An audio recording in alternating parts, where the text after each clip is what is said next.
동아시아 우주 공간이 뜨겁게 달아오르고 있다. 우주를 선점하려는 주변국 간 경쟁이 치열해지고 있기 때문이다.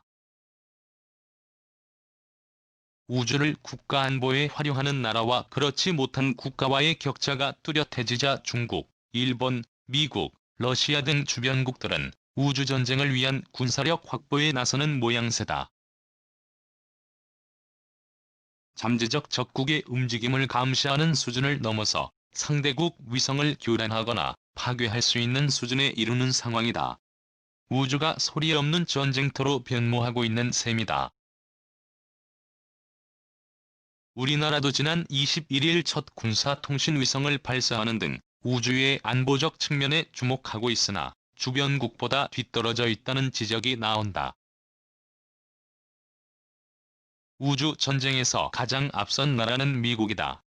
지난해 12월 육군과 해군, 공군, 해병대, 해안경비대에 이어 6째 병과로 우주군을 창설했다. 도널드 트럼프 대통령이 2018년 6월 우주에 미국이 존재하는 것만으로는 충분하지 않다. 미국이 우주를 지배하게 해야 한다며 우주군 창설을 지시한 데 따른 것이다. 미 우주군의 장거리 우주감시 레이더는 우주를 떠다니는 위성들을 추적한다. 미 우주군 제공.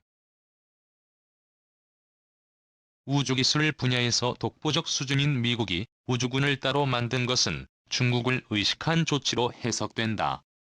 중국은 지난달 독자적인 위성항법 시스템인 베이더우 체계를 완성했다고 밝혔다. 중국군의 지휘통신 및 감시정찰 능력을 한층 높일 베이더우 위성 35기 중 일부는 한반도 상공을 지나는 것으로 알려졌다. 중국은 미국 위성을 공격하기 위한 반위성 무기도 만들고 있다. 지상 발사 요격 미사일 외에도 지상 및 공중에서 발사되는 레이저 무기, 상대방 위성을 파괴하는 킬러 위성 등이 연구되고 있다. 러시아는 미국의 우주 활동을 견제하는 데 초점을 맞추고 있다. 지난 4월에는 위성 요격 미사일 실험에 성공한 러시아는 미국에 미사일 방어망을 돌파하기 위해 음속의 10배 이상으로 날아가는 극초음속 무기 개발을 추진 중이다. 위성을 파괴할 수 있는 미사일 시험도 진행되고 있어 미국의 우려가 높아지는 모양새다. 중국과 러시아 위성이 미국, 일본 위성에 접근하는 모습도 포착됐다. 홍콩 사우스 차이나 모닝 포스트와 일본 요미우리 신문에 따르면 최근 중국과 러시아 킬러 위성이 일본 위성에 접근하는 모습이 포착됐다. 올해 초에는 러시아 코스모스 2542 위성이 미국 정찰위성에 반복적으로 접근했다. 이 위성은 미국 위성의 세부 모습을 찍을 수 있을 정도로 근접했던 것으로 알려졌다. 이를 두고 정보 수집과 방어 능력에 필요한 위성 시스템을 무력화하거나 파괴하는 작전을 연습했다는 관측이 나온다. 중국의 우주 군사력 확충에 맞서 일본은 지난 5월 항공자위대의 우주를 작전 공간으로 삼는 우주작전대를 창설했다. 우주작전대는 일본의 인공위성을 우주 쓰레기로부터 지키는 임무를 수행한다. 미군과 일본 우주항공연구개발기구와 연계 시스템도 구축한다. 방위성은 우주작전대의 인원을 늘리고 2026년에는 독자적인 우주감시 위성을 발사할 계획이다. 미국과 유사한 우주군 조직을 갖출 것이라는 관측도 나온다. 이와 관련해 일본 언론들은 지난 1월 아베 정권이 항공자위대를 항공우주자위대로 개칭해 우주작전 비중을 높일 것이라고 보도했다. 미국이 우주군을 창설하면서 우주 관련 정보 공유를 강화하고 미국과 우주안보 공조를 강화하기 위해서라는 해석이다. 지난 20일 한국의 첫 군사통신위성인 아나시스 2호를 탑재한 스페이스X의 팰컨 9 로켓이 미국 플로리다주 케이프 커네버럴 공군기지에서 발사를 기다리고 있다. 방위사업청 제공. 우리나라도 우주의 군사적 이용을 위한 방안을 모색하고 있다. 국방부는 2018년 미사일과 우주전담부서인 미사일우주정책과를 만들었고, 육군과 해군은 미사일우주정책팀과 전투체계, 우주정책발전과를 각각 신설했다. 공군은 지난해 9월 항공우주작전본부를 만들었다. 작전본부 소속 위성감시통제대는 전자광학 위성감시체계를 운영하면서 한반도 상공을 통과하는 우주물체를 감시한다. 최근에는 스페이스 오디세이 프로젝트라는 우주 발전 계획을 추진하고 있다. 2050년까지 3단계에 걸쳐 각종 위성과 감시 정찰 체계, 아군 우주 전력에 대한 위협 억제 관련 전력 등을 구축하겠다는 것이다. 하지만 주변국들이 막대한 예산과 인력을 투입해 우주 군비 경쟁에 나서는 상황을 감안하면 우리나라의 우주 군사력은 미약한 수준이라는 지적이 많다. 우주 군사력 확충을 더 빨리 진행해야 한다는 목소리가 커지는 대목이다. 군의 우주 관련 예산의 우선순위를 보장하고 정부 우주개발계획에서 군의 역할을 강화하는 한편, 군과 민간 우주연구기관과의 협업을 장려해 시너지 효과를 일으켜야 한다는 것이다. 군 차원에서는 우주 감시체계 확충을 서둘러야 한다고 전문가들은 지적한다. 우리 군과 민간 분야는 미국 위성항법 체계에 대한 의존도가 높다.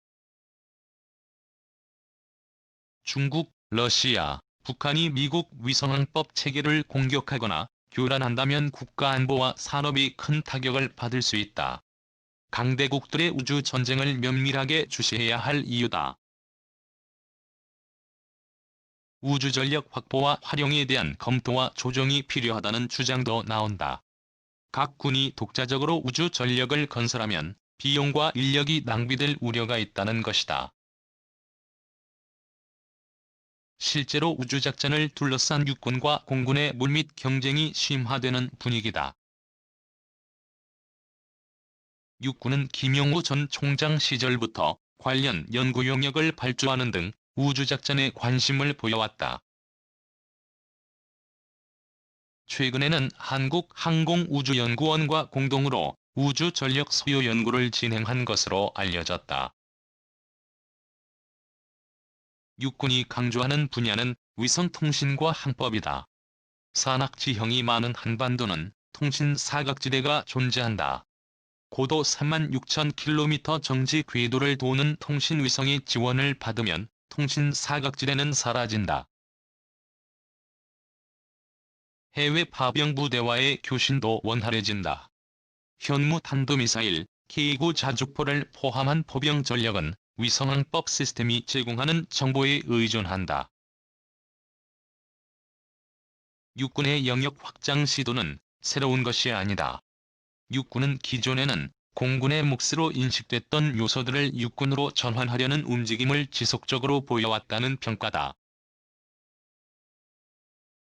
육군은 K9 자주포와 천무 다연장 로켓, 현무 탄도미사일, AEH-64의 공격 헬기 등 정밀 타격 자산을 확충했다. 드론봇 전투체계 도입을 계기로 수백 대의 드론을 통제할 관제센터를 만들어야 한다는 주장도 나왔다.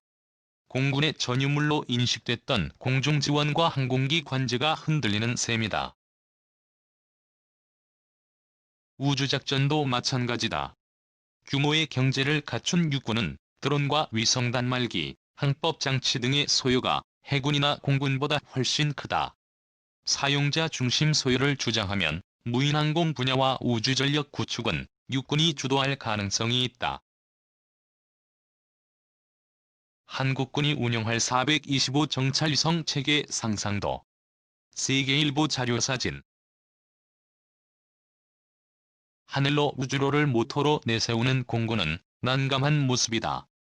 한반도를 오가는 중국과 일본, 러시아 위성을 감시하는 작전이 시급하다는 것이다. 국가안보전략연구원 박병광 책임연구위원은 최근 동아시아의 우주군사력 건설 동향과 우리의 대응 방향 보고서에서 우선적으로 독자적 우주 감시 체계가 구비되어야 하며 위성 감시와 정찰 및 통신 위성 등 시급한 우주 전력 확보를 통해 북핵과 미사일 및 주변국 위협에 대응해야 한다며 우주군사력 건설에 가장 먼저 발을 내디뎠고 경험이 풍부하다는 점에서 공군을 우주군사력 건설의 주력으로 활용할 필요가 있다고 지적했다. 일각에서는 합동 우주작전 수행을 위해서는 국방부와 합참의 역할이 강화되어야 한다고 주장한다. 각 군의 우주 관련 조직을 통합해 국방부 직할사령부나 합참 내 본부로 개편하는 방안도 거론된다. 군 소식통은 우주 전력 건설에 대한 군 수뇌부 차원의 조정과 통합이 이루어져야 부족한 예산 내에서 우주 전력 건설을 효율적으로 할 수 있을 것이라고 말했다.